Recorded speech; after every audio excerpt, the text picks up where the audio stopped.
ನಮಸ್ಕಾರ ಸ್ನೇಹಿತರೆ, SSLC result ಬಂದಿದೆ. ತುಂಬಾ ಒಳ್ಳೆಯ ರಿಸಲ್ಟ್ ಬಂದಿದೆ. ಕೆಲವು ಪ್ರಶ್ನೆಗಳನ್ನ ಕೇಳ್ಕೊಳ್ತಕ್ಕಂಥ ಹೊತ್ತೊಂದು ಒಳ್ಳೆಯ ಫಲಿತಾಂಶ ಬಂದಿದೆಯಲ್ಲ, ಇದಕ್ಕೆ ಕಾರಣ ಏನು, ಸಾಧಕ ಬಾಧಕ ಏನು? ಕಡಿಮೆ ಫಲಿತಾಂಶ ಬಂದಾಗಲೂ ಸಹ ಪ್ರಶ್ನೆಗಳನ್ನ ಕೇಳ್ಕೋಬೇಕು, ಹೆಚ್ಚು ಫಲಿತಾಂಶ ಬಂದಾಗಲೂ ಸಹ ಪ್ರಶ್ನೆಗಳನ್ನ ಕೇಳ್ಕೋಬೇಕು. ಪ್ರಶ್ನೆಗಳು ಬಹಳ ಮುಖ್ಯವಾಗಿರುವಂತದ್ದು. ಕಳೆದ ಸಾಲಿಗಿಂತ ಇದು ನಮ್ದು 14% ಜಾಸ್ತಿ ಬಂದಿದೆ ಅಂತ ಪ್ರೆಸ್ ನೋಟ್ ಅಲ್ಲಿ ತಿಳಿಸಲಾಗಿದೆ. ಆದ್ರೆ ನಿಜವಾಗ್ಲೂ ಸಹ ಕಳೆದ ಸಾಲಿಗಿಂತ 27.96% ನಷ್ಟು ಜಾಸ್ತಿ ಆಗಿದೆ. 2025 ಪರೀಕ್ಷೆಯ ಎಕ್ಸಾಮಿನೇಷನ್ 1 ರಿಸಲ್ಟ್ ನ ತಗೊಂಡ್ರೆ 66.14, ಈಗ 94.10. ಎಕ್ಸಾಮ್ 1 ಗೆ ಕಂಪೇರ್ ಮಾಡ್ಬೇಕು ಹೊರತು ಎಕ್ಸಾಮ್ 1, 2, 3 ಮೂರು ಸೇರಿಸಿದ್ರೆ 80% ಆಗುತ್ತೆ. ಅದಕ್ಕೆ ಕಂಪೇರ್ ಮಾಡಬಾರ್ದು. ಈ ಸಾರಿ ಮತ್ತೆ ಎಕ್ಸಾಮ್ 2 ನ ಸೇರಿಸಿದ್ರೆ ಈ 94.1 ಇರೋದು ಇನ್ನೊಂದು ಸ್ವಲ್ಪ ಜಾಸ್ತಿ ಆಗುತ್ತೆ. ಅವಾಗ ಬೇಕಾದ್ರೆ ನಾವು ಕಂಪೇರ್ ಮಾಡಬಹುದು. 28% ಅಂದ್ರೆ ಇಟ್ ಇಸ್ ಹ್ಯೂಜ್. ಇದಕ್ಕೆ ಕಾರಣ ಏನು ಅನ್ನುವಂಥದ್ದು. ಹೋದ ವರ್ಷಕ್ಕೂ ಈ ವರ್ಷಕ್ಕೂ ಕಲಿಕಾ ಗುಣಮಟ್ಟ ಜಾಸ್ತಿ ಆಯ್ತಾ? 28% ಜಾಸ್ತಿ ಆಗ್ಲಿಕ್ಕೆ ಏನು? ಮೌಲ್ಯಮಾಪನದ ಸ್ಟ್ಯಾಂಡರ್ಡ್ಸ್ ಕಮ್ಮಿ ಮಾಡಿದ್ವಾ? ಎಕ್ಸಾಮಿನೇಷನ್ ಪ್ಯಾಟರ್ನ್ ಒಂದು ಗುಣಮಟ್ಟವನ್ನು ಕಮ್ಮಿ ಮಾಡಿದ್ವಾ? ರಿಸಲ್ಟ್ ಏನಿದೆ ಅಕ್ರಾಸ್ ದ ಇಯರ್ಸ್ ಅದನ್ನ ಹೋಲಿಕೆಯನ್ನು ನಾವು ಮಾಡ್ತೇವೆ. ಇದ್ದಕ್ಕಿದ್ದಾಗೆ ಒಂದು ವರ್ಷದಲ್ಲಿ ಅಮೋಘ ಎನ್ನುವಂತ ಫಲಿತಾಂಶ ಬಂದಾಗ ಕಂಪೇರ್ ಮಾಡ್ಲಿಕ್ಕೆ ತುಂಬಾ ಕಷ್ಟ ಆಗುತ್ತೆ ಅನ್ನುವಂಥದ್ದು. CBSE ಮತ್ತು ICSE ಮತ್ತು ಇತರೆ ಬೋರ್ಡ್ಗಳ ಒಂದು SSLC ಮತ್ತು PUC ಇರಬಹುದು, ಅಲ್ಲಿಯ ಫಲಿತಾಂಶ ತುಂಬಾ ಜಾಸ್ತಿ ಬರ್ತಾ ಇದೆ. ತಕ್ಕ ಹಾಗೆ ನಮ್ಮ ಒಂದು ಬೋರ್ಡ್ದು ಸಹ ಬರಬೇಕು ಅನ್ನುವಂಥದ್ದು ಖಂಡಿತ ನಿಜನೇ, ಬರಬೇಕು ಅನ್ನುವಂಥ. ಆದ್ರೆ ಬರಬೇಕಾದ್ರೆ ಆ ಮಾನದಂಡಗಳು ಅದೇ ತರ ಇರಬೇಕು ಅನ್ನುವಂಥದ್ದು ಬಹಳ ಮುಖ್ಯ. ಶಿಕ್ಷಕರು ಆ ಇಂಟರ್ನಲ್ ಅಸೆಸ್ಮೆಂಟ್ ಮಾರ್ಕ್ಸ್ ಅನ್ನ ಕೊಡ್ತಾರೆ. ಈ ವರ್ಷ ನೀವು ಎಷ್ಟೇ ವಿದ್ಯಾರ್ಥಿಗಳು ನೋಡಿದ್ರು ಎಲ್ಲರದು 20 ಕೊಟ್ಬಿಟ್ಟಿದ್ದಾರೆ. ಸೊ ಈಗ ಎಕ್ಸ್ಟರ್ನಲ್ ಎಕ್ಸಾಮಿನೇಷನ್ಗೆ ಮಿನಿಮಮ್ ಮಾರ್ಕ್ಸ್ ಇಲ್ಲಿ 13 ಮಾರ್ಕ್ಸ್ ಇದೆ. ಆದ್ರೆ 10 ಮಾರ್ಕ್ಸ್ ಬಂದರೂ ಸಹ ಪಾಸ್ ಆಗುವಂತಹ ಸಾಧ್ಯತೆ ಇರುತ್ತೆ. ಯಾವಾಗ ಅಂದ್ರೆ ಅಗ್ರಿಗೇಟ್ 33% ಬಂದ್ರೆ, ಈ ಇಂಡಿವಿಜುವಲ್ ಸಬ್ಜೆಕ್ಟ್ ಅಲ್ಲಿ 30% ಅಂದ್ರೆ 10 ಮಾರ್ಕ್ಸ್ ಬಂದರೂ ಸಹ ಪಾಸು. ಸೊ ಬರೀ 10 ಮಾರ್ಕ್ಸ್ ಅಂತಂದಾಗ ನೋಡಿ, MCQ ನಲ್ಲಿ 8 ಮಾರ್ಕ್ಸ್ ಇದೆ. ಪ್ರತಿ ವಿಷಯದಲ್ಲೂ ಒಂದು ಪದದಲ್ಲಿ ಉತ್ತರ ಬರೆಯುವಂತಹ ಪ್ರಶ್ನೆಗಳು 8 ಇರುತ್ತೆ. ಅಂದ್ರೆ 8 × 8 16. ಈ 16 ಮಾರ್ಕ್ಸ್ ಮಕ್ಕಳು ತಗೊಂಡ್ಬಿಟ್ರೆ 16 ಮಾರ್ಕ್ಸ್ಗೆ ಸ್ವಲ್ಪ ಚೆನ್ನಾಗಿ ಬರ್ದು ಬಿಟ್ರೆ ಅವ್ರದ್ದು ಅಲ್ಲಿ ಪಾಸ್ ಆಗ್ಬಿಡ್ತಾರೆ. ಆಕಸ್ಮಿಕವಾಗಿ ಏನಾದ್ರೂ ಅಲ್ಲಿ ಸಹಾಯ ಮಾಡೋ ತರ ಏನಾದ್ರೂ ಇದ್ರೆ ಆಗ ಕಡಿಮೆ ಇರುವಂತದ್ದು ಜಾಸ್ತಿ ಆಗುತ್ತೆ, ಜಾಸ್ತಿ ಇರೋದು ಕಡಿಮೆ ಆಗುತ್ತೆ. ಈ ರೀತಿಯ ಒಂದು ಚಮತ್ಕಾರದಿಂದ ಏನಾದರೂ ಫಲಿತಾಂಶ ಜಾಸ್ತಿ ಬಂದಿದ್ರೆ ಅದು ನಿಜಕ್ಕೂ ಕಷ್ಟ. CBSE ಮತ್ತು ICSE ನಲ್ಲಿ 80 ಮಾರ್ಕ್ಸ್ಗೆ ಅಲ್ಲಿ 26 ಮಾರ್ಕ್ಸ್ ತಗೊಂಡ್ಲೇಬೇಕು ಮಿನಿಮಮ್. ಇಲ್ಲಿ 7 ಮಾರ್ಕ್ಸ್ ಇಂಟರ್ನಲ್ ಅಸೆಸ್ಮೆಂಟ್ ಅಲ್ಲಿ ತಗೋಬೇಕು. 33 ಬಂದ್ರೆ ಪಾಸ್ ಆಗುತ್ತೆ. ICSE ನಲ್ಲೂ ಸಹ ಅದೇ ತರ ಇದೆ. ನಮ್ಮಲ್ಲಿ ಥಿಯರಿ ಮಿನಿಮಮ್ ನ ಬಹಳ ಕಡಿಮೆ ಇಟ್ಟಿರೋದ್ರಿಂದ ವಿದ್ಯಾರ್ಥಿಗಳು 13 ಅಥವಾ 10 ಮಾರ್ಕ್ಸ್ ಬಂದ್ರೆ ಪಾಸ್ ಅಂದಾಗ ಅಲ್ಲಿಯ ಗುಣಮಟ್ಟಕ್ಕೆ ತುಂಬಾ ಕಷ್ಟ ಆಗುತ್ತೆ ಅನ್ನುವಂಥದ್ದು ಎಲ್ಲರಿಗೂ ಗೊತ್ತಿದೆ. ಪ್ರಾಥಮಿಕ ಹಿರಿಯ ಪ್ರಾಥಮಿಕದಿಂದ ಬರ್ತಕ್ಕಂಥ ಮಕ್ಕಳಲ್ಲಿ ಫೌಂಡೇಶನಲ್ ಲಿಟರೇಸಿ ಮತ್ತು ನ್ಯೂಮರಸಿ ಸರಿಯಾಗಿ ಗ್ರಹಿಕೆಯೊಂದಿಗೆ ಓದ್ತಕ್ಕಂಥವ್ರು ಮತ್ತು ಬರಿತಕ್ಕಂಥವ್ರು ಮತ್ತು ಲೆಕ್ಕಾಚಾರ ಮಾಡ್ತಕ್ಕಂಥ ಈ FLN ಕೌಶಲಗಳ ಕೊರತೆನ ಎಷ್ಟೊಂದು ಮಕ್ಕಳಿಗಿದೆ. ಮೀಟಿಂಗ್ಗಳಲ್ಲಿ ನಿಮ್ದೆಷ್ಟು ಪರ್ಸೆಂಟೇಜ್ ಈಗಲೂ ಸಹ ಅಧಿಕಾರಿಗಳು ನಮ್ಮ ಶಾಲೆಗಳ ಶಿಕ್ಷಕರನ್ನ, ಮುಖ್ಯ ಶಿಕ್ಷಕರನ್ನ, ನಮ್ಮ BOಗಳನ್ನೆಲ್ಲರೂ ಕೇಳ್ತಾರೆ, ನಿಮ್ದು ಎಷ್ಟು ಪರ್ಸೆಂಟೇಜು, ಯಾಕೆ ಕಮ್ಮಿ? ವಾಮ ಮಾರ್ಗದ ಕ್ರಮಗಳ ತಗೊಂಡೇನಾದರೂ ಜಾಸ್ತಿ ಬಂದಿದ್ರೆ ಇದ್ದಕ್ಕಿದ್ದಂಗೆ ಕೆಲವು ಜಿಲ್ಲೆಗಳವರು 10-15 ಪೊಸಿಷನ್ಸ್ ಜಂಪ್ ಆಗಿದೆ. ಅಲ್ಲಿ ಏನೋ ತಪ್ಪಾಗಿದೆ ಅಂತ ನಾನು ಹೇಳಲ್ಲ. ಶೈಕ್ಷಣಿಕ ಗುಣಮಟ್ಟದ ಹೆಚ್ಚಳಕ್ಕೆ ಆಗ್ತಕ್ಕಂಥ ನಮ್ಮ ಒಂದು ಸಭೆಗಳಲ್ಲಿ ಆಗ್ತಕ್ಕಂಥ ಒತ್ತಡಗಳೇನಿದ್ದಾವೆ ಅವು ಶೈಕ್ಷಣಿಕವಾಗಿ ಚರ್ಚೆಯಾಗಿರಬೇಕು ಹೊರತು ಎಲ್ಲರ ಮುಂದೆ ಅವಮಾನ ಮಾಡಿ ನಿಮ್ಗೆ ಯಾಕೆ ಬಂದಿಲ್ಲ ಅಂತ ಹೇಳಿದಾಗ ಏನಾಗುತ್ತೆ, ಅಲ್ಲಿ ಒಂದು ರೀತಿಯ ಅವಮಾನಕ್ಕೆ ಒಳಗಾಗ್ತಾರೆ. ಈಗಲೂ ಸಹ ಕೊನೆಯ ಜಿಲ್ಲೆಗಳಿಗೆ ಎಷ್ಟೊಂದು ರೀತಿಯ ಅವಮಾನಗಳನ್ನು ಅನುಭವಿಸುವಂಥ ಯಾವುದೋ ಒಂದು ಜಿಲ್ಲೆ ಕೊನೆಗೆ ಬರಲೇಬೇಕಲ್ವಾ? ನೋಡಿ, CBSEಗೆ ಹೋಲಿಕೆ ಮಾಡಿದ್ರೆ ಅಲ್ಲಿ ನಮ್ಮಲ್ಲೆಲ್ಲ ಫಸ್ಟ್ ಡಿಸ್ಟಿಂಕ್ಷನ್ನು ಫಸ್ಟ್ ಕ್ಲಾಸು, ಸೆಕೆಂಡ್ ಕ್ಲಾಸು ಅಂತ ನಾವು ಕೊಡ್ತೇವೆ. CBSEನಲ್ಲಿ ಅದಿಲ್ಲ. CBSEನಲ್ಲಿ ಸುಮಾರು 9 ಪಾಯಿಂಟ್ ಗ್ರೇಡಿಂಗ್ ಸಿಸ್ಟಮ್ ಇದೆ. 0.1% ಆಫ್ ದಿ ಸ್ಟೂಡೆಂಟ್ಸ್, ಒಟ್ಟು ಫಲಿತಾಂಶದಲ್ಲಿ 0.1% ವಿದ್ಯಾರ್ಥಿಗಳು ಮೆರಿಟ್ ಸರ್ಟಿಫಿಕೇಟ್ ಅಂತ ಕೊಡ್ತಾರೆ. ಅಂದರೆ ತುಂಬ ಮೇಲೆ ಇರ್ತಕ್ಕಂಥ ವಿದ್ಯಾರ್ಥಿಗಳಿಗೆ ಅಷ್ಟೇ ಮೆರಿಟ್ ಸರ್ಟಿಫಿಕೇಟ್ ಕೊಡ್ತಾರೆ. ಇವುಗಳಿಗೆ ಚೆನ್ನಾಗಿ ಕಲಿಸ್ಬಿಟ್ಟು ನಾವು ಎಲ್ಲ ವಿದ್ಯಾರ್ಥಿಗಳು ಪಾಸ್ ಅಂತಕ್ಕೆ ಹೋದರೆ ತೊಂದರೆ ಇಲ್ಲ. ಆದರೆ ಇನ್ಕ್ರಿಮೆಂಟಲ್ ಆಗಿ ಜಾಸ್ತಿ ಆಗಬೇಕಲ್ವಾ? ನಾವು ಯಾವುದೇ ಒಂದು ಸ್ಟ್ಯಾಂಡರ್ಡನ್ನು ಇಳಿಸ್ಬಿಟ್ಟಾಗ ಏನಾಗುತ್ತೆ, ತಕ್ಷಣಕ್ಕೆ ಮೇಲೆ ಹೊರಟೋಗ್ಬಿಡುತ್ತೆ. ಆಗ ಹೇಗೆ ಕಂಪೇರ್ ಮಾಡ್ತೀರಾ ನೀವು? ಹಿಂದಿಯಲ್ಲಿ 31,000 ಮಕ್ಕಳು, 31,255 ಮಕ್ಕಳು 100 ಔಟ್ ಆಫ್ 100 ತೊಗೊಂಡಿದ್ದಾರೆ. ಹಿಂದಿ ತುಂಬ ಸುಲಭನಾ? ವಿಷಯಗಳ ನಡುವೆ ಕ್ಲಿಷ್ಟತೆ ಮಟ್ಟ ಇರಬಹುದು. ಆದರೆ ಹಿಂದಿಯನ್ನ ಲಿಬರಲ್ ಆಗಿ ವ್ಯಾಲ್ಯೂ ಮಾಡ್ತೀವ ನಾವು, ಸಮಾಜ ವಿಜ್ಞಾನ ಲಿಬರಲ್ ಮಾಡ್ತೀವಾ, ಕನ್ನಡನ ಲಿಬರಲ್ ಮಾಡ್ತೀವಾ, ವಿಜ್ಞಾನವನ್ನ ತುಂಬಾ ಬಿಗಿಯಾಗಿ ಮಾಡ್ತೀವಾ, ಅಥವಾ ವಿಜ್ಞಾನ ತುಂಬಾ ಕಷ್ಟನಾ? ಈ ರೀತಿಯ ಪ್ರಶ್ನೆಗಳನ್ನ ನಾವು ಹಾಕೋಬೇಕಾಗತ್ತೆ.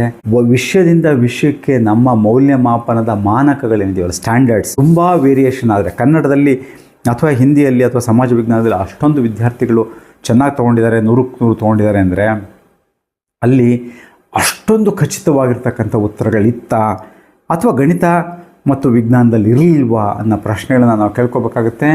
ಯಾಕೆ ಅಂತ ಹೇಳಿದ್ರೆ, ನಾನೊಬ್ಬ ವಿಜ್ಞಾನದ ಶಿಕ್ಷಕನಾದರೆ ನನ್ನ ಒಂದು ವಿಷಯದಲ್ಲಿ ತುಂಬ ಕಡಿಮೆ ಮಕ್ಕಳು ಔಟ್ ಆಫ್ ಔಟ್ ತೊಗೊಂಡಿದ್ದಾರೆ ಅನ್ನೋದು ಬರಲ್ವಾ. ಅದರಿಂದ ಇಲ್ಲಿ ವಿಷಯದಿಂದ ವಿಷಯಕ್ಕೆ ಸ್ಟ್ಯಾಂಡರ್ಡ್ಸ್ ಏನಿದೆ ಗಮನಿಸಬೇಕಾಗತ್ತೆ. ಒಂದು ಯೂನಿಫಾರ್ಮ್ ಸ್ಟ್ಯಾಂಡರ್ಡ್ಸನ್ನು ನಾವು ನೋಡಬೇಕಾಗುತ್ತೆ. CBSE ನಲ್ಲಿ ಈ ವರ್ಷದಲ್ಲಿ 98.9% ಬೆಂಗಳೂರು ರೀಜನ್. ICSE ಇನ್ನು ಫಲಿತಾಂಶ ಬಂದಿಲ್ಲ. ಕಳೆದ ವರ್ಷದಲ್ಲಿ 99.7%. ನೋಡಿ, ಆಲ್ಮೋಸ್ಟ್ 99 and 100% ಇದೆ CBSE ಮತ್ತು ICSE ನಲ್ಲಿ. ಸೊ ನಮ್ಮ ವಿದ್ಯಾರ್ಥಿಗಳು ದಡ್ರು, ಅವರು CBSE ಮತ್ತು ICSE ವಿದ್ಯಾರ್ಥಿಗಳು ಜಾಣರು ಅಂತನಾ? ಹಾಗೇನಿಲ್ಲ.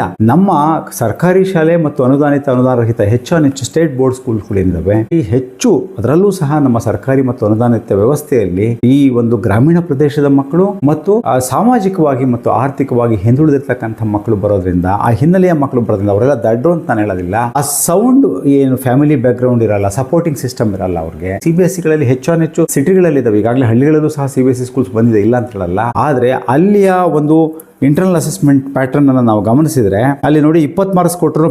ಪೀರಿಯಾಡಿಕ್ ಟೆಸ್ಟ್ಗಳಿಗೆ 3 ಟೆಸ್ಟ್ಗೆ ಬೆಸ್ಟ್, 2 ಟೆಸ್ಟಲ್ಲಿ ಬೆಸ್ಟ್ ಯಾವ್ದು ಬರುತ್ತೋ ಅದಕ್ಕೆ 5 ಮಾರ್ಕ್ಸು.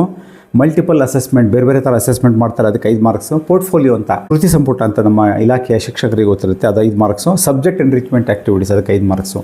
ಇಡೀ ವರ್ಷ ವಿದ್ಯಾರ್ಥಿಗಳನ್ನ ಚೆನ್ನಾಗಿ ಕೆಲಸದಲ್ಲಿ ತೊಡಗುವಂತೆ ಮಾಡಿ 20 ಮಾರ್ಕ್ಸ್ನ ಹಂಚ್ತಾರೆ. ನಮ್ಮಲ್ಲೂ ಅದು ವ್ಯವಸ್ಥೆ ಇದೆ. ಈ ರೀತಿಯ ಒಂದು ಬ್ಲೆಂಡ್ ಏನಿದೆ ಅಲ್ಲಿ ಕ್ರಿಯೇಟ್ ಮಾಡಿದರೆ CBSEಯಲ್ಲಿ ಮತ್ತು CBSE ಒಂದು ನೋಡಿದಾಗ ಒಂದು ಕ್ಲಿಷ್ಟತೆಯ ಮಟ್ಟ ಜಾಸ್ತಿ, ICSE ಇನ್ನೂ ಒಂದು ಸ್ವಲ್ಪ ಒಂದು ಹೆಜ್ಜೆ ಜಾಸ್ತಿ ಅಂತಲೇ ಹೇಳ್ಬೋದು. ನಮ್ಮ ಸ್ಟೇಟ್ ಬೋರ್ಡ್ದು ಸ್ವಲ್ಪ ಕ್ಲಿಷ್ಟತೆಯ ಮಟ್ಟದಲ್ಲಿ ಅತಿ ಸರಳ ಮಾಡಿರೋದ್ರಿಂದ ಇದು ಶೈಕ್ಷಣಿಕ ಗುಣಮಟ್ಟಕ್ಕೆ ಹೊಡೆತ ಕೊಡುತ್ತಾ ಅನ್ನುವಂಥದ್ದು. SSLCಯನ್ನು ನಾವು ಶಿಕ್ಷಣದ ಗುಣಮಟ್ಟದ ಇಂಡಿಕೇಟರ್, ಮಾನಕವಾಗಿ ನಾವು ನೋಡ್ತೇವೆ. ಎಷ್ಟಿದೆ SSLC ರಿಸಲ್ಟ್, ಈ ಜಿಲ್ಲೆದು ಎಷ್ಟಿದೆ, ಈ ಜಿಲ್ಲೆದು ಎಷ್ಟಿದೆ, ಎಲ್ಲವೂ ಸಹ ಇವತ್ತು ಏನಿದೆ ರೇಂಜ್ ಭಾಳ ಕಮ್ಮಿ ಆಗಿದೆ. ತುಂಬ ನೋಡಿದ್ರೆ ನೀವು 4-5% ಎಲ್ಲ ಜಿಲ್ಲೆಗಳು ಬಂದೋಗಿದೆ. ಕಟ್ಟಕಡೆಯ ಕಲಬುರಗಿ ಜಿಲ್ಲೆ 85% ಅಂತ ಅನ್ಸುತ್ತೆ. ಈ ಶಿಕ್ಷಣದ ಗುಣಮಟ್ಟವನ್ನು ಉತ್ತಮಪಡಿಸಬೇಕು ಅಂತ ಹೊರಟಾಗ ಅಲ್ಲಿ ನಿಮಗೆ ರೇಂಜ್ ವ್ಯಾಪ್ತಿ ಕಮ್ಮಿ ಇದ್ದಾಗ ನಿಮಗೆ ಹುಡ್ಕಾಡ್ಲಿಕ್ಕೆ ಏನೂ ಸಿಕ್ಕಲ್ಲ. ಒಳಗಡೆ ಟೊಳ್ಳು ಮತ್ತು ಹೊರಗಡೆ ಗಟ್ಟಿ ಅನ್ನುವಂತಹ ವಾತಾವರಣ ಏನಾದರೂ ಇದ್ದರೆ ನಿಜಕ್ಕೂ ನಮ್ಮ ರಾಜ್ಯದ ವಿದ್ಯಾರ್ಥಿಗಳ ಒಂದು ಭವಿಷ್ಯದ ಪ್ರಶ್ನೆ ಇದಾಗುತ್ತೆ. ಯಾಕೆಂದರೆ ನಮ್ಮ